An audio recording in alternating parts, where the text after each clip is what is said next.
Hey everybody, welcome back to the channel. Today we're going to dive into something really exciting. Multicolor 3D printing using Creality Print 6.1. Now whether you're using a Creality K2, the Creality High Combo, or one of the K-Series printers with the CFS upgrade, this video will show you how to use the paint tools in Creality Print, paint your model, and get great looking color prints. Now, obviously, I still have the Creality High Combo that I assembled in a previous video sitting on the workbench, so I'm going to go ahead and use this printer for this video. But before jumping into things, I want to thank PCBWay for sponsoring this video. Do you have a great idea? Bring it to life with PCBWay's 3D printing services. Just upload your design file, choose from an assortment of high quality and exotic filaments, and just like that, your vision starts taking shape. Whether it's custom PCBs or detailed 3D prints, PCBWay delivers top-tier quality and innovation every time. Prototype the easy way with PCBWay.com. Okay, I have a camera housing loaded up in Creality Print 6.1.2. This is a camera housing I sell on my Etsy store. I'm going to use this to demonstrate painting. The first thing I want to point out is that I always match my colors, my filament colors, to what I have loaded in the CFS. So up here on the top line, you can see where I have 1A is blue, 1B is white, 1C is black, and 1D is red. And going across, you can see I have those same filaments matched up. It just makes it easier for me, and I don't have to match them up when I'm done painting. So let's go ahead and get started. The first thing I want to point out is maybe you want to have a base of red. That's like your primary color. So all you got to do is click your model, right click it actually, and go down to change filament, and you can change it right there to red. You can change that to any filament you want, and that's what you're going to get. So I'm going to leave mine the way it was with the blue. Typically I don't paint this, but it makes a great part for demonstrating. So let's go ahead and we're going to click on the artist palette up at the top for the color painting. And we're going to work with the first two, the circle and the sphere. Before I start using those, I want to demonstrate the pen size for both. As you can see, I'm going to set my color to red. And I can slide that, and you can see how it makes my circle a lot bigger. Now you can also hold your control key on the keyboard down and scroll with the mouse wheel to increase or decrease the size. Okay, now the section view, I don't use the section view a whole lot, but it does come in handy when you're trying to get to areas that are just hard to reach from any other angle. So you just start dragging that along, and maybe I want to get in and paint on this surface here. And that's what that is. Let's go ahead and we're going to start with the circle. And what I want to do is I'm going to click right here. And you can see where it would be a circle. Now I can click and hold it down and paint. But what I want to really point out about this corner is you notice how it did not reach around to the back side here. So let's go ahead and erase. And we're going to go over to the sphere. And I'm going to do the same thing. Click on that corner. And like I said, you can actually click and hold and paint. But you notice with the sphere how it reached around. And that's because the circle works based off of volume or off of area that's within the circle, where the sphere is about the volume that's in that area, or the volume that's within the circle. So you can see there's another with the sphere, and we'll throw another one on with the circle. I'm going to turn it right there. And you see we didn't get that. Now, if I were to erase all the painting and I'm still on the circle and I click like that, yeah, we're going to get it all. But if I click over on this one, I'm not going to get anything on that back edge because it's hidden. So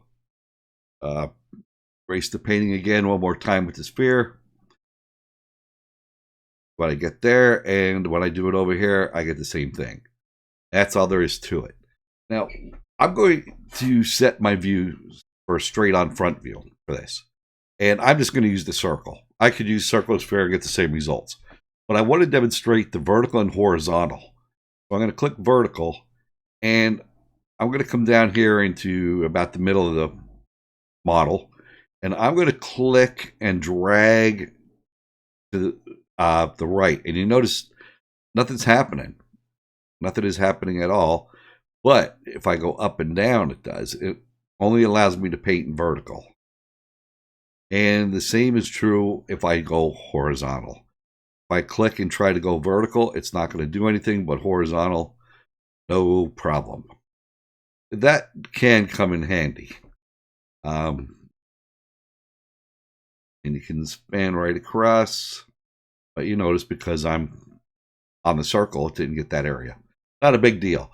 But keep that in mind for your horizontal and vertical spacing. Okay, so let's go back into Paint. And I'm going to erase all my painting. And this time we're going to work with the triangles. And the same thing holds true with the triangles, with the vertical and horizontal. But step files and STL files are made up of a bunch of triangles. And you've seen these before. I'm sure you have. This file that I have loaded in is actually a step file. So let's go ahead, and I'm set on the red. I'm going to go ahead and I'm going to start clicking in a few areas. And you can see what it's doing. Now, as you get into corners, you notice that the triangles get smaller. You can actually click and hold and drag your mouse across, but you're going to want to go slow. Because if you go too fast, it will skip them.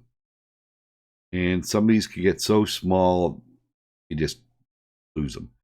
And I'm going to purposely run out onto the different direction here because I want to demonstrate this, and this will be true with all of these paint tools, including the circle and sphere that we have already done. It'll work with vertical, horizontal, the heights, the fill bucket. All you have to do, if you paint something that you didn't want to paint, rather than undo or erase all painting and start from scratch, just hold your shift key down on your keyboard and click that area, and it'll go back to the base color. It's basically erasing it. Now, I want to take this a step further. Remember, our base color is blue. I painted red on top. On top of the red, I'm going to go ahead and I'm going to paint black right here. It's like, okay, well, I didn't want to paint that. So if I hold my shift key down and I click on that triangle, it went to blue. Why? Why blue, not red? Because blue is our base color, and it's taking us down to that base layer again. Or I guess layer is the wrong term, but that's how I think of it. We're going down to our base color. So we'd have to come back in and put that red back in. Not a big deal, but that will come in handy because there's going to be a lot of times where you're going to go a little further than you anticipated with your paint, and you're going to have to come back in and redo certain areas. Okay, so let's go ahead and we'll click on our model again, and we're going to click on the paint palette. And this time we're going to go with the height range. Now, I like this one a lot. I am going to set my color to black. And a lot of people will come in and they'll just start clicking and they'll say, well, that's kind of stupid. And you know what? If that's how it's used, it is. But let's erase all that. And here's where I think it's pretty cool. Now, let's just say I was doing a race car or something like that. I'm going to come in, I'm going to change my height range to, say, 6 millimeters. All right. And I have the display height range from bottom box checked.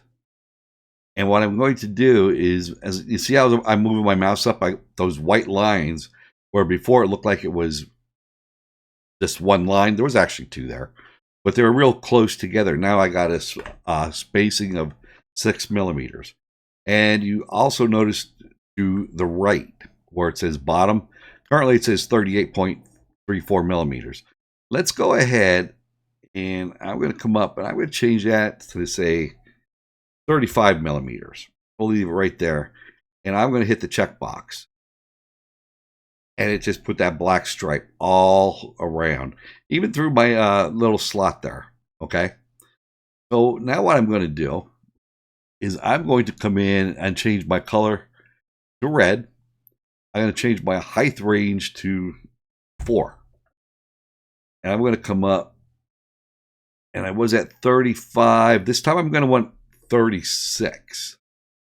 That'll leave me 1 millimeter on each side of that black. And we'll type in 36. I'm going to hit the checkbox, and there you go. You got perfectly made stripes in your paint job, which is pretty cool. Now, you got to be careful with this. Let's just say I was working with white, and I wanted the white to be 8. Well, if I do that, and I go with 34 for my spacing, I just painted right over those stripes. So you got to be careful on the order you're putting these down. Not a big deal, easy to remember. I'm going to just undo that. Another thing I want you to keep in mind is, let's just say we go to any of our other options. Let's pick the circle. If I hold that shift key down and I click, I just put a big blue hole right there. Okay? Same thing will happen with the triangles.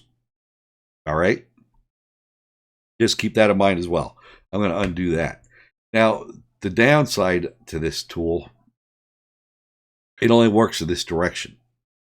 So if you have to put stripes in another direction, not a big deal. Let's turn off our paint, go back to our model, and I'm going to change my model so this surface is down.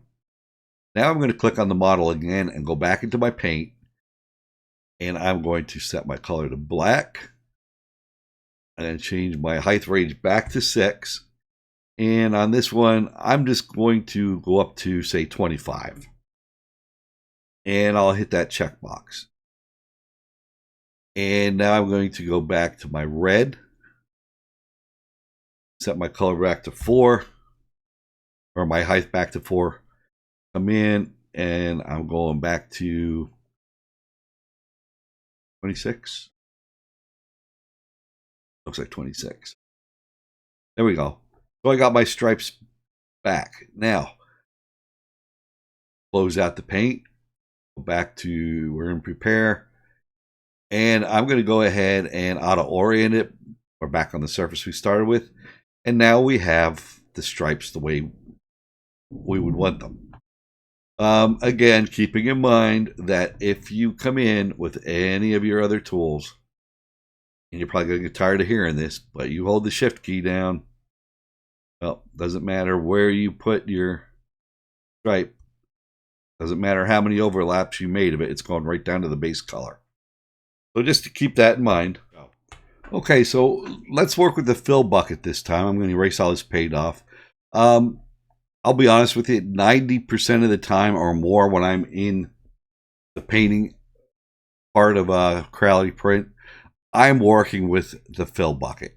It's just like the fill bucket in Windows Paint, Paint Shop Pro, Photoshop, any program you may have used before. It's almost the same. So I'm selected on red. That'll work. Let's just click this back area. You see what it did. It filled in the area. Did it right there. And I'm going to undo that last one. And I'm going to change my smart fill angle. I'm going to go down pretty low. And you can see where it still is doing everything. Probably because I have such a smooth radius. Let's try it on the top where I have these little dimples. So you can see right now, if I paint, it goes around the dimples. Let's get away from, undo that. And if I go back up to 30, which is the default, you'll see it's going to paint right over those. So what you want to do is just hover over it, and you can see the white outline of where it's going to paint. And if you see it's including areas you don't want, just come up, move it down a little bit. I'm still getting those dimples. I'm going to come down to 10. Still getting them. Undo that. Even at 3 is where I free to do that. So that's how that works. Now I'm going to erase all the painting, and watch this. If you go all the way up to 90, okay, and you click 90 degrees will print the entire bottle in one shot. But like I keep saying, remember, click any one of those tools, hold your shift key down, click, you just erased it, you're down to your base view. Because, well, what you did was you painted this. So, okay, so the last one we're going to look at is the gap fill. You might remember this shark from the video where I initially assembled the Creality eye combo. Now, when you zoom in, you see little gaps here in the teeth.